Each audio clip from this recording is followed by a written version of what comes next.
Nice. We're Okay. starting at intermolecular forces. We're gonna jump right in. I was actually planning on adding some stuff to this chapter that I normally didn't do. No.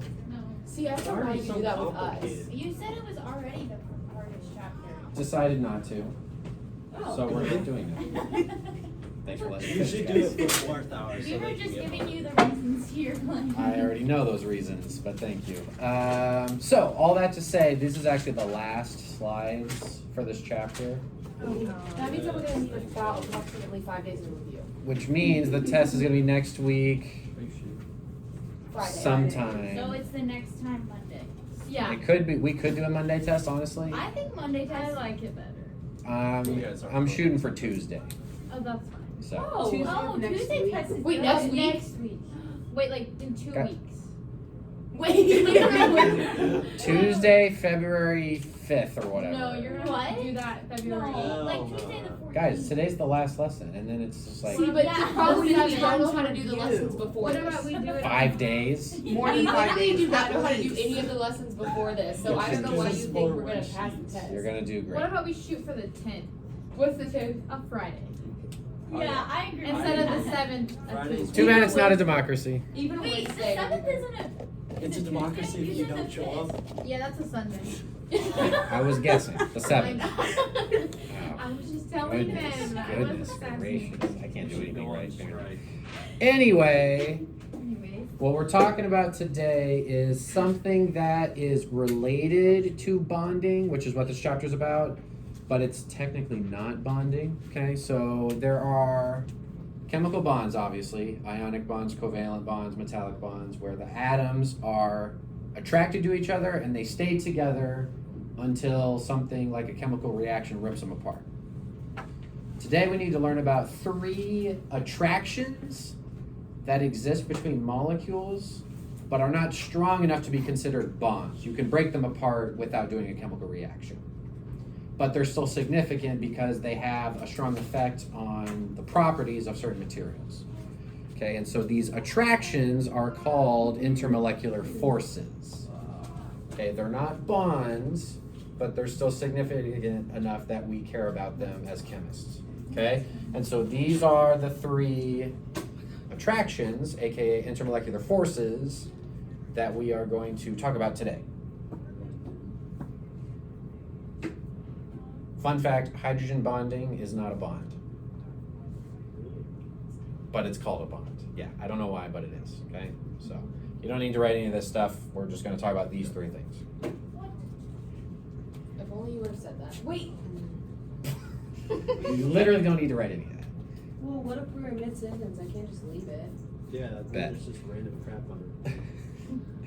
Okay. Oh, Adrian just started this fast too. I know, this is bad. This is I bad. love it. Go, Adrian. I can handle it. Okay, No, you're bothering let's look at some molecules. This being chemistry class and all. What are the slides called? me. Intermolecular forces. Yes. Oh, right. You know what? Let's draw 2 of these. What? I didn't realize they said that shit. What? 2 molecules? The centipede. Oh, your head was in the way. It looked like one. The head or the molecule? Your head. It's called- Oh, my head was Was one in the huge way. one? Oh. Alright, I'm gonna get my coffee. You guys have a second to draw. Oh, yeah. Bonus points I'm if you still can writing name the sentence.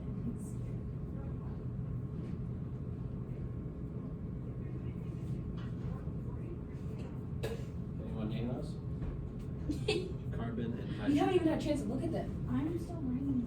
Oh my gosh. Oh my gosh.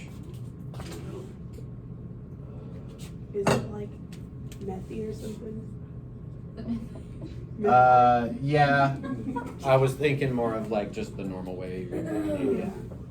Try something, octa something. Like I mean, it actually is like that. How are we supposed to know the shape of it? Deca. You don't need one. Octahedral. I thought that's what he said. He wasn't no The tetra. name of the molecule, not the Oh. shape of it. Or decahydrogen. Deca is 10. There's no 10 up there. 1, 2, There's 10 5, hydrogens. 6, 7. Oh, I can't count them. All right, everybody together. No, you gotta give us a Tricarbon minute, man. octahydride. No, you're literally gonna These make are me not have the slides. Are anxiety those the attack. same drawings? Mm-hmm. Okay. Why is there two? Yeah. I'm about to explain. I can't get there yet. You gotta let us catch up before you explain. What do you think I'm doing right now? Drinking your coffee. This is a mess. Loose dot structure for caffeine. Stop. Yeah, do it real quick. I can recognize caffeine, but I can't draw it from memory. What do you think this? It has a little ring like meth did too. Really? Yeah. Huh. What's up with you and that? He's into stimulants. I guess. Meth, caffeine. Next one is cocaine. Then you need Adderall. Yeah. What else is a stimulant? There's a bajillion of them. I don't know. Those are the big ones. Oh my gosh, London. This I'm just ready for the end. We have to know what all of these do. There's 3 of them. I didn't write any. Way to go. I erased Bonus them points for because anyone you who were just like- doesn't write anything. You were just like, Where's you don't what's have his to write name? any of this Yeah. stuff, and so I just Because did. I think Ethan does a little bit more than that. What? I think he doesn't listen. Ethan did I other think homework He while also he's- does. No, he does it on No, his he computer. writes He it all types it all down. out. Fun And fact, then this is going on YouTube, so just Oh. don't talk too loud. Okay. I'm gonna start Hey, fun fact. Can I- I think you should have recorded that different. You need to start this over. Can I talk about these molecules now? No. You need to start this over. They're gonna have to like Can you forward please- like Can you please 2 start minutes. it over? I can edit it. Okay. No, leave it in. You don't want to. No, you Go on. Why would you record this class? That's a. She's not wrong. I wanted to record 4th hour, but I didn't want to use my phone because if you make a video longer than 30 minutes, then it like can't transfer to things. So And then you would shoot ask, for under 30 minutes, but we're not on track for that. Well, this is gonna be a while. and then you would ask like questions and stuff, and then all they would hear just Crickets. Yeah. silence. I don't know what Are we they ready want. yet? Can I teach this now? Yes. Okay. I don't know what they're doing. Goodness gracious. Okay, so we have this Still molecule. writing. Okay. Tricarbon octahydride, also known as propane, is the common name for it. So this is very handy for grilling if you're into that sort of thing. But first thing, polar and nonpolar. Non-polar. I don't know. Can you split Non-polar. it like? No, just kidding. Just look at the He just wants elements. you to look at the chart. Difference in electronegativity is either 0 or 0.3. Nonpolar. Okay. So there's really no reason so far for us to believe that these molecules would be attracted to each other. And for the most part, they're not, except for this mysterious London dispersion force, which we need to talk about. Okay? So let's think about what's happening with the electrons here. Okay? This is a Lewis dot structure, which we have to keep in mind is an oversimplification of what the molecule actually looks like. Okay? Electrons are not actually sticks that just stay in one spot and don't move around. Okay? So a good way to think about this, or a better way to think about this, I guess, is in terms of the electron cloud. We know that individual atoms have an electron cloud, yes? Yes. And that when they bond together, their electron clouds are overlapping. Yes. And so we have to keep in mind that really this molecule, in a way, has a giant electron cloud where the electrons are. And the electrons are throughout this cloud. Okay, same thing over here. And they're not necessarily in the same spot. Electrons move randomly. So far, scientists have not figured out how to really track their motion. We just know it's random and they just kind of stay in this region, but we don't know how they move, okay?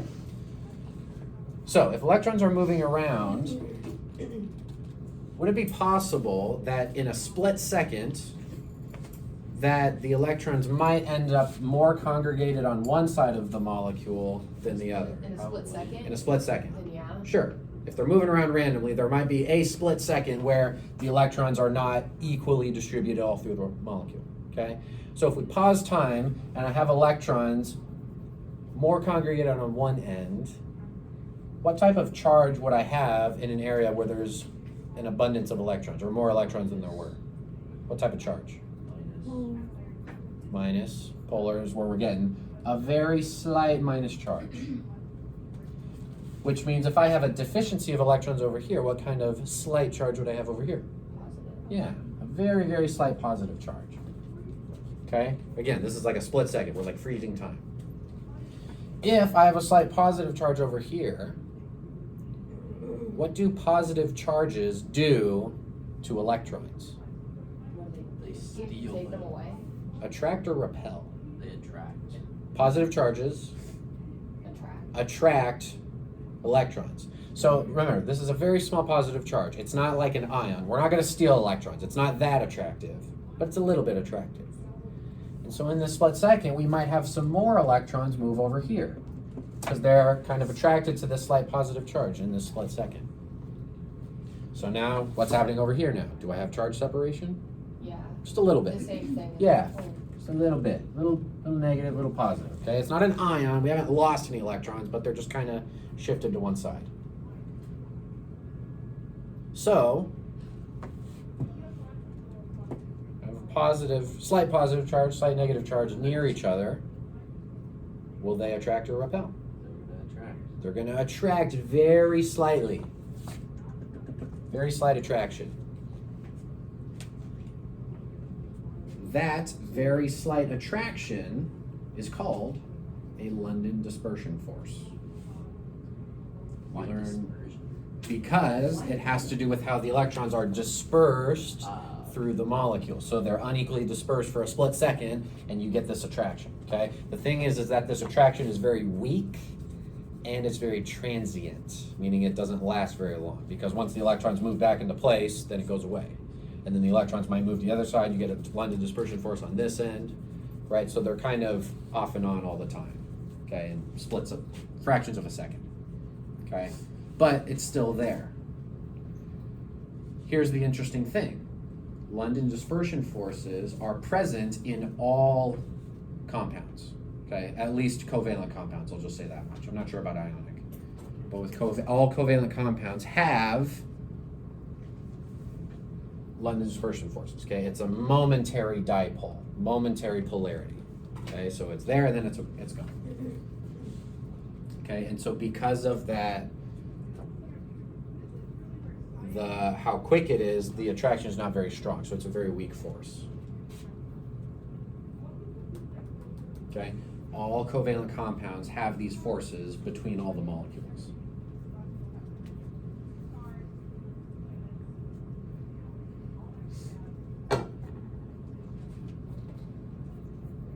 So fun facts, we are mostly made of covalent compounds. When you touch another surface, there are London dispersion forces that attract you to whatever you touch. The problem is the attraction is just so incredibly weak, and we are relatively strong, we don't even notice it. So, I mean, you are sticking to a table when you touch it, you just don't notice you're sticking because it's such a weak attraction. But what if you could increase the surface area of how much surface area you could touch? Then you'd have lots of London dispersion forces right between all of that surface area. You could feasibly climb up walls and stuff. You just need a really. This is how small animals stick to things around them.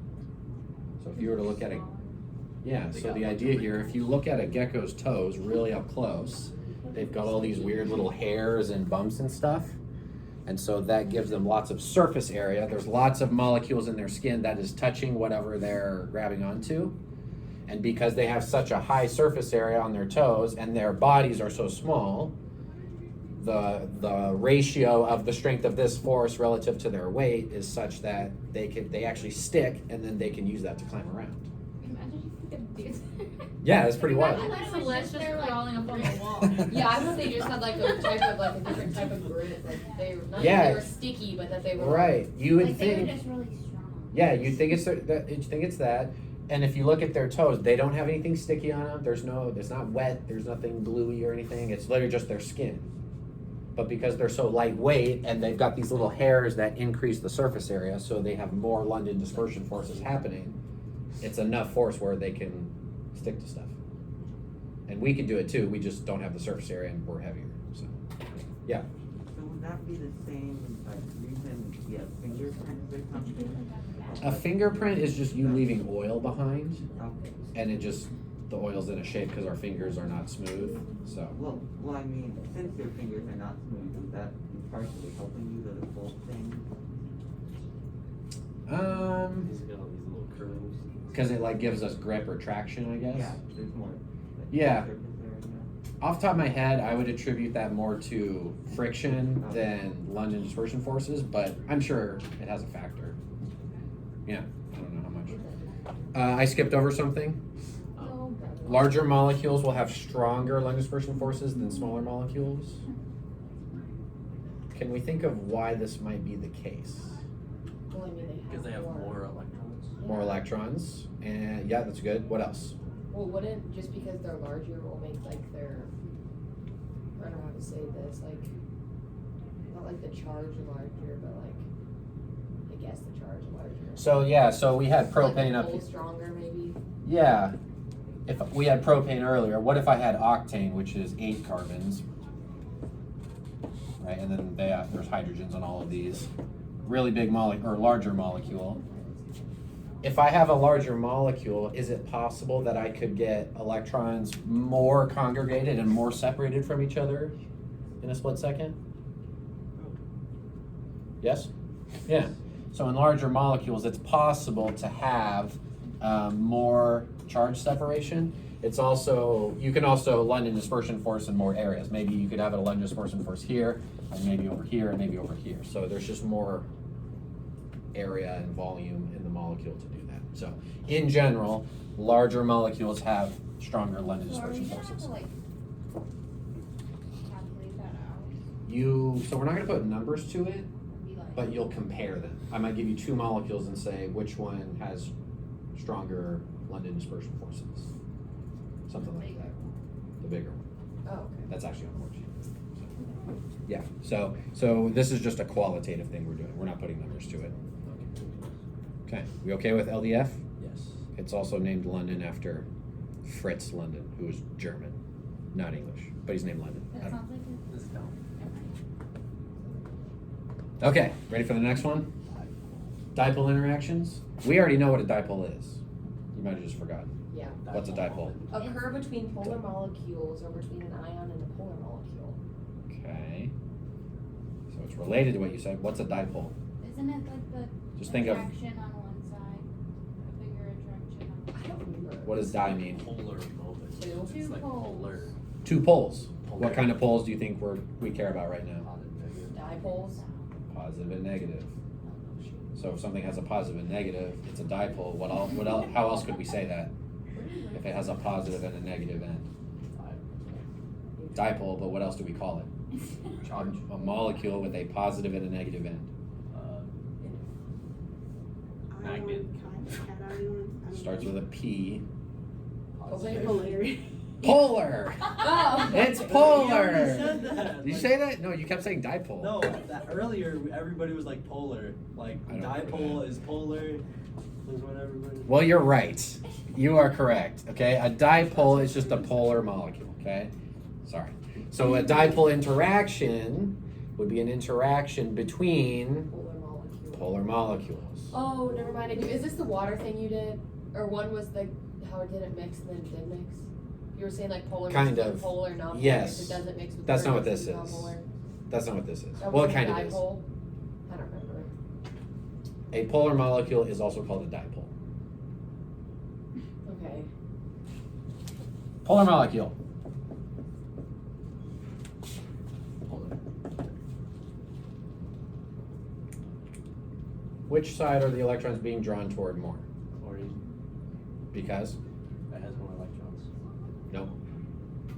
Well, that's It not the has reason. higher electronegativity. Has a higher electronegativity. It attracts electrons more strongly. So if I were to draw a dipole moment arrow, I would draw it like that to show which end of the molecule has a stronger electron density, higher electron density. So this is slightly negative, and this end is slightly Do positive. you have to know how to draw that thing? I would, yes, I would. What is it again? It's a lowercase delta. It's The like side that it's has like the lower- letter D, but then you just give it a little flag. And why? Oh, wait, what is it? Musical note. Where is it? This symbol. No. It just means slight positive, slight negative. Oh god, mine looks ugly. I'm not going to take points off. Okay. Since Can I we do like alpha instead? no, What a big- all the chemists in the world agreed to use delta, so we have to do it. I just made it look kind of I funny, know but that's they know okay. too. You want us to draw two of them? Yes, please. So, similar idea as before. I've got two polar molecules.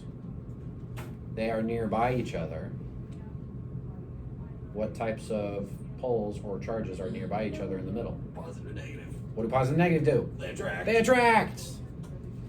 So this slightly positive end is going to be attracted to this slightly negative end.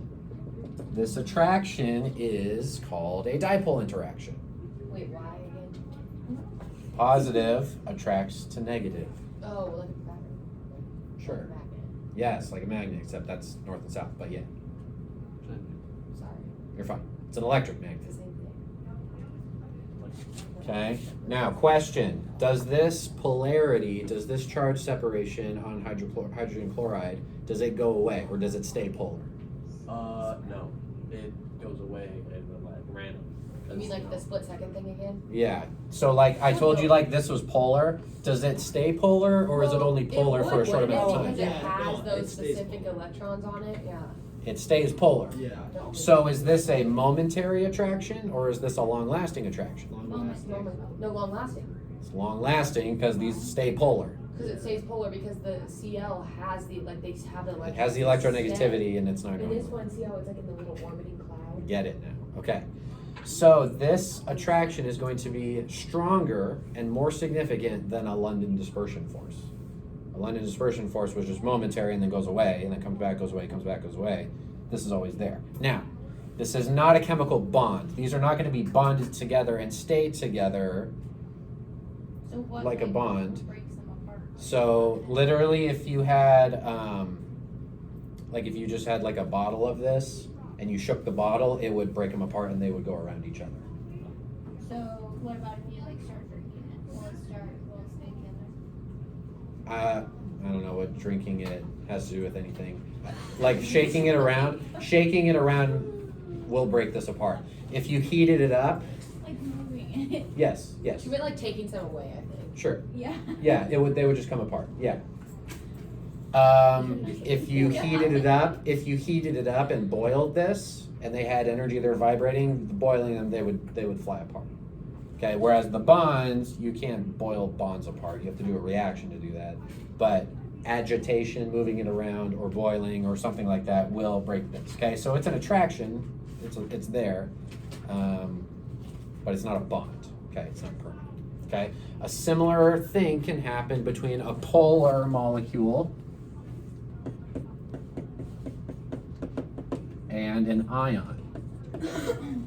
Okay, so if I had an ion that was maybe floating around in some water, water is polar, right? Yes. So it's a dipole? Yes. Yes. Which end of a water molecule are the electrons drawn toward?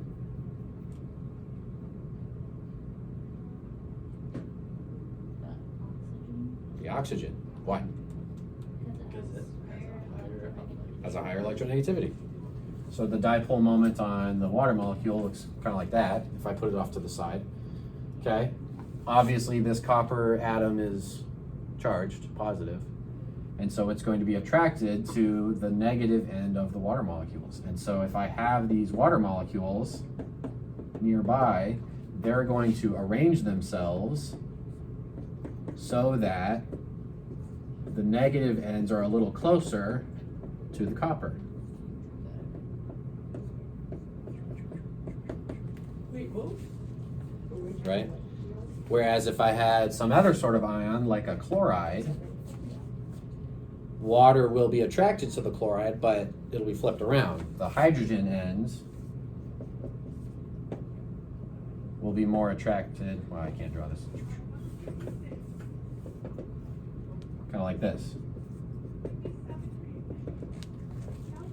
Right? So ions can interact with dipoles and they will be attracted. Again, they're not bonding. We're not making a new compound, but they're going to be affecting each other when they're nearby. Why is that one switched? This one? Because this is negative chloride, so it's attracting the positive end of the water molecule. Whereas this is positive, so it is attracting the negative end of the water molecule.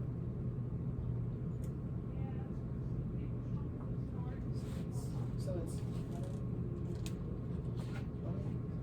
It's a dipole interaction. A dipole is interacting with another chemical species. This is why salt, or table salt, sodium chloride, dissolves, or aka dissociates in water, right? If I throw sodium chloride in water, we've got ions here. The water molecules are attracted to these ions and they work their way in there and they end up ripping it apart. Because if I've got water everywhere, the chloride is going to be attracted to the positive end of this water molecule, right? It's in water, so it's like bajillions of water molecules. Whereas the sodium ion is going to be attracted to the negative end of these water molecules. Okay, and so it rips it apart. So this is why when you put salt in water, it dissolves and it goes away like you can't see it. It's because of this dipole interaction, you're ripping all the salt ions, or the salt formula units, the salt crystals, into little pieces. And then the ions float around in the water, separate. So when you have a polyatomic ion, Good question. Polyatomic ions are covalently bonded, so water Wait, is doesn't that the- rip those apart. polyatomic, is that the? Yes. Just kidding. What are those called? These are just normal ions, monatomic ions. Yeah, the ones we had to like neutralize with the numbers. So if you took that away and put a different one on there, it would do the same thing. Yeah, if I had magnesium chloride, there'd be more chlorides, but it would still rip it apart and do the same thing. For the most part. There's some exceptions to that. We need to talk about solubility rules, but that's the next chapter. Most ionic compounds will do this, not all of them. We'll talk about it later. But if it does rip apart, the water is interacting with the ion. That's all we care about for now. Cool? Okay, so just as a reminder, dipole interactions are stronger than the London dispersion forces, right? Because it's not as transient as the London dispersion force. It stays there.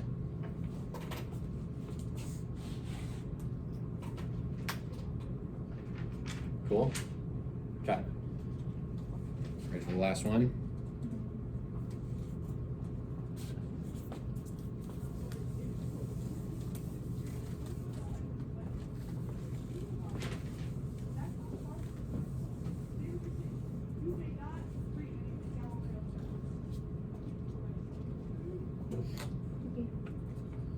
As previously stated, hydrogen bonds are not bonds.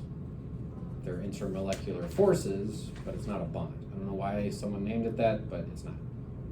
Okay, these are strong attractions between molecules, but they're not permanent, or they're not as permanent as a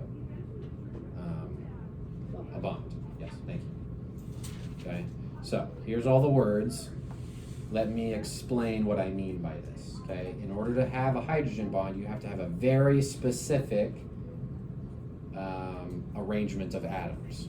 Okay, in order to have a hydrogen bond, you obviously need a hydrogen atom. Okay, so that part makes sense. Okay, you need to have a hydrogen atom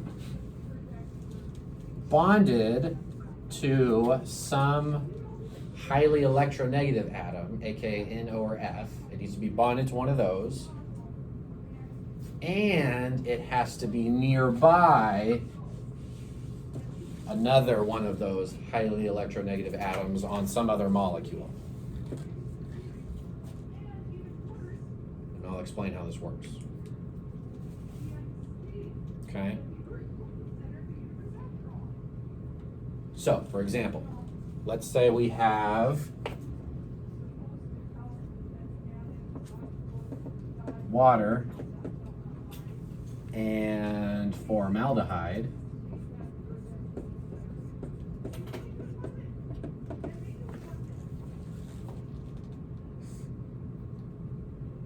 Do I have a hydrogen bonded to a highly electronegative atom? Yeah. Do I also have a hydrogen that is nearby another highly electronegative atom? Yeah. Yes. So can I make a hydrogen bond? Maybe. Probably based on what I'm about to explain. Yes. Let me explain, okay? So what type of bond is this? Obviously it's covalent. Is it polar or non-polar?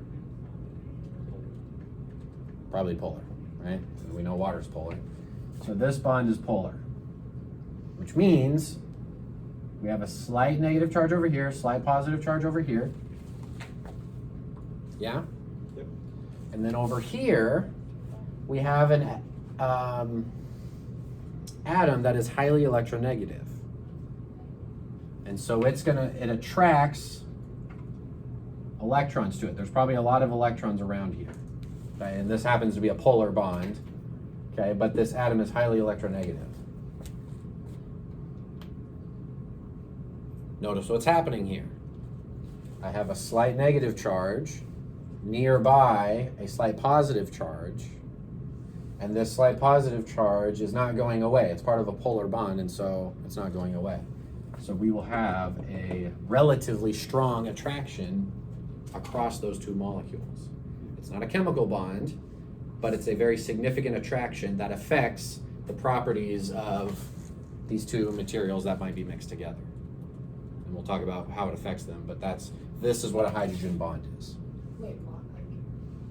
Okay? Because it's positive and negative. We have a slight positive charge, we have a slight negative charge, and they will be attracted to each other. And how do you get to which one's negative and which one's positive? Or how did you figure that out, I guess? The elements that are highly electronegative are more likely to be slightly negative because they draw electrons toward themselves. Okay. And then over here, this is a polar bond, so more negative and then more positive. Because it's not electronegative. Yeah, hydrogen is not, it's mid-range electronegative, like 2.2.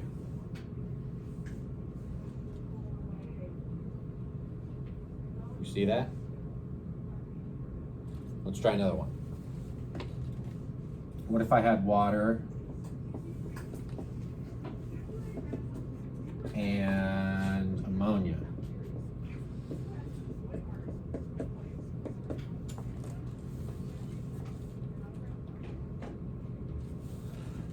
Can we have a hydrogen bond here? Do I have the right setup? No. Because ammonia is positive. Right? Ammonium is positive. This is ammonia. It's different. Nitrogen trihydrate. Yeah, you're thinking of something else. Ammonium is NH4 plus. Okay. Yes. So, do I have a hydrogen bonded to a highly electronegative atom? Yes. Yes. Polar bond. Is this hydrogen near another highly electronegative atom? Yes. Right there. So we can form a hydrogen bond here. The water molecule will be attracted to that NH3 So almost molecule. any time you see NO or F, you know it's gonna bond together. Potentially. Let's come over here. Let's say I had water over here, and we're looking at this hydrogen. Can this hydrogen have a hydrogen bond with that oxygen? Yes. Let's check our criteria. The hydrogen is near a highly electronegative atom, right? We've got this happening, but is it bonded to a highly electronegative atom? No, it's bonded to the C. It's bonded to C. So this bond is not polar enough to give us a slight positive charge here. That slight positive charge is not there. What if it was like an O? Because it's not. If that was an O, it would work. But because it's not bonded to something that's pulling electrons away, there's enough electrons around here that we're not going to be attracted to this negative, partial negative charge. So these hydrogens over here cannot participate in hydrogen bonding, is how we say it, whether you can participate in hydrogen bonding. So you got to pay attention to that. The hydrogen has to be bonded to something very electronegative, and it has to be nearby something else that's electronegative, okay? What if I had, what about this hydrogen and water? Here, let me move the water down. Okay, this H, hydrogen bond here. Yes. Yes, I'm bonded to something highly electronegative, and I'm near something highly electronegative. Hydrogen bond. So they're all bonded together then, potentially. What do you mean they're all bonded Like together? all three of those are. Oh, all bonded three of together. these? They would be strongly attracted to each other, yes. Or not bonded, yeah. Right, but attracted, yep. Hydrogen bonded. Yeah, hydrogen bonded. Yeah. Okay, feel okay about this? Hydrogen bonding is the strongest intermolecular force that we have. If you get any stronger than that, then you're forming a bond. That's a chemical bond. Okay. Hydrogen bonding has a very significant effect on properties of molecules, okay? And we're gonna talk a little bit about this, okay? So for example, let's talk about boiling point first. You want us to write that down or just? Yeah, you can write it in a second. Are we gonna need it? What's DDI? I think he meant DI. I meant DI. Sometimes they're also called dipole-dipole interactions because it's like two dipoles interacting. I'll change it. So it'll only happen with hydrogen? Right, Really? right. That's why. That's why it's called that. Okay, so let's think about this. Let's take two molecules that are, well, maybe not similar in size, but let's do water. I'm gonna draw it the wrong shape. And then let me think of something else. Let's just do propane for funsies. Okay, these are two relatively small molecules. Propane's obviously, I mean, a lot bigger than water, but not that much bigger. Whether or not a compound can hydrogen bond with itself will have an effect on its boiling point, okay? So water can hydrogen bond with itself, right? If I had another water here, we could hydrogen bond right there. So water molecules will hydrogen bond with themselves, okay? So all the water molecules are attracted to each other. Will this hydrogen bond with itself? If I had other propanes around it, would they hydrogen bond? No. No, I don't have a charge separation to make that happen. So if I were to look at the boiling point of these compounds, we can actually predict which one has the higher boiling point, just based on whether or not there are intermolecular forces between them, okay? We know that both of them have London dispersion, okay? And then we'll skip dipole interactions, but one of these will hydrogen bond, which is this one, we've already said that. Which one do we think has a higher boiling point / why? What do we think that?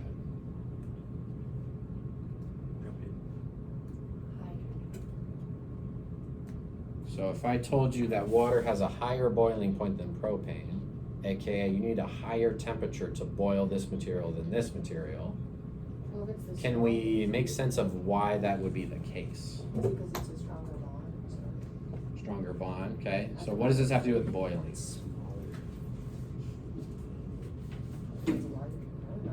Think about what happens when you're boiling something. What's happening on the molecular level? They're moving really fast. They're moving really fast, and then when it actually boils, what do the molecules do? They disperse where? They just Everywhere. go up. They fly out of the container. Like if you had a cup of water, they literally fly away because they have so much energy, or so much kinetic energy. They literally move and they're in the air now.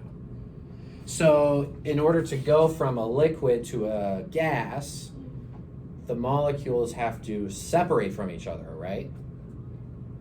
Well, if you have molecules that are attracted to each other, would it make sense that it requires more energy in order to get them to separate from each other and actually boil away? It does make sense. And this is reflected by the boiling points and the fact that there's hydrogen bonding. water will hydrogen bond with itself, so its molecules are more attracted to each other. So in order to get this to boil, how hot do I have to get it in Fahrenheit? 140. It's higher than 140. 200. 173. 212. Or no. We need to know this. It's one. the- It's a boiling point of water. Water boils at 212. Whereas propane boils at 157. Negative 44. negative. It's actually a gas already at room temperature. Okay. How do we have liquid propane? If you shove it into a container, it forces it to be liquid. Oh. But if you just had it, like, if you spilled some, it would come out as a gas. So if you just spilled some of your liquid propane, it wouldn't be liquid. It would just like. It would actually, yeah, I mean, you would open the container, it would go, pss, it would come out like a gas. It wouldn't, like, Oh. spill and then come out. That's what I thought you meant. It would like just like flow out and. I mean, It's like It's dry like ice. kinda, yeah, kind of. Yeah, I was like the same thing. But these boiling points are due, or the difference in boiling point is due to the difference in hydrogen bonding. Water molecules takes a lot more energy to get them to rip apart from each other because they're so strongly attracted. Propane's not attracted, so they just, there's forces that you don't have to overcome. Make sense? Yep. Okay, some other fun facts. Hydrogen bonding also explains why water expands when you freeze it. Okay, so if you have liquid water, you've got lots of little water molecules all jumbled together. They're moving around. They have lots of kinetic energy, and they're just going everywhere, right? So water, that's why water goes everywhere. You can spill it and stuff. When you freeze it, what you're doing is you're slowing them down, and since they're not moving as much, the hydrogen bonds can kind of kick in, and they actually will arrange themselves so that the hydrogen bonds are, I don't know, Like a fake bond. more pronounced. Yeah, they arrange themselves so that Like they're attracted to the opposite poles. Notice what's happening here. These are kind of all overlapped, but notice you have white, red, white, red, white, red, white, red, white, red, right? Which is showing how the hydrogens are attracted to the oxygens, and then those hydrogens are attracted to the other oxygens, and so all the molecules will arrange themselves so that everything's attracted to what's around it.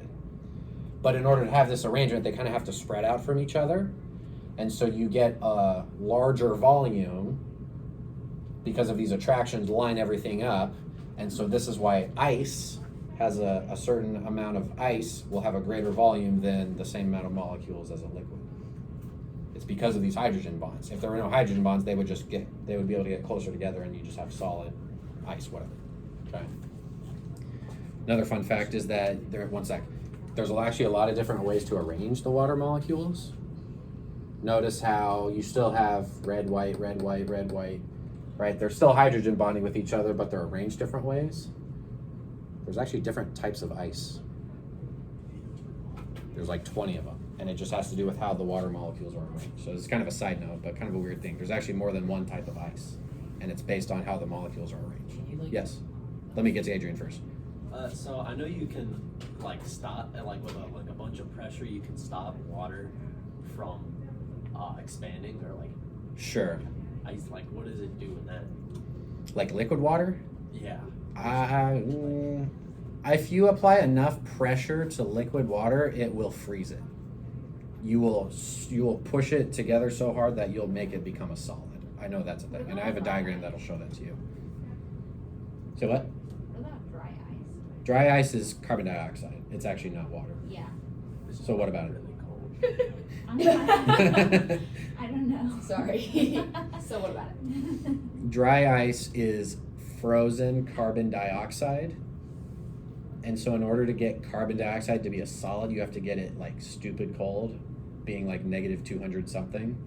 And so it's dry because there's no liquid. It just goes from solid straight to gas. That's why they call it dry ice.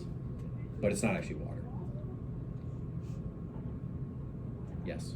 Can you see the different types of ice? Like, can you see it? I tried Googling it. I can't find any pictures, so I don't know. I don't know if you can recognize it by sight. I would guess they would look different. Like they might refract light differently, but I still would have to look that up. You know what I was thinking? I Like the literally Casey's was- eyes or Yeah, something. that's what I was thinking. Yeah, no. I'm not talking because that's just like how you cut it. Right. Like You're thinking it has, yeah, it's different. So if you wanna like geek out about this is a chart. Down here is different temperatures, and then over here is different pressures. Depending on what temperature and pressure you get, look. These are all the different types of ice. They're numbered.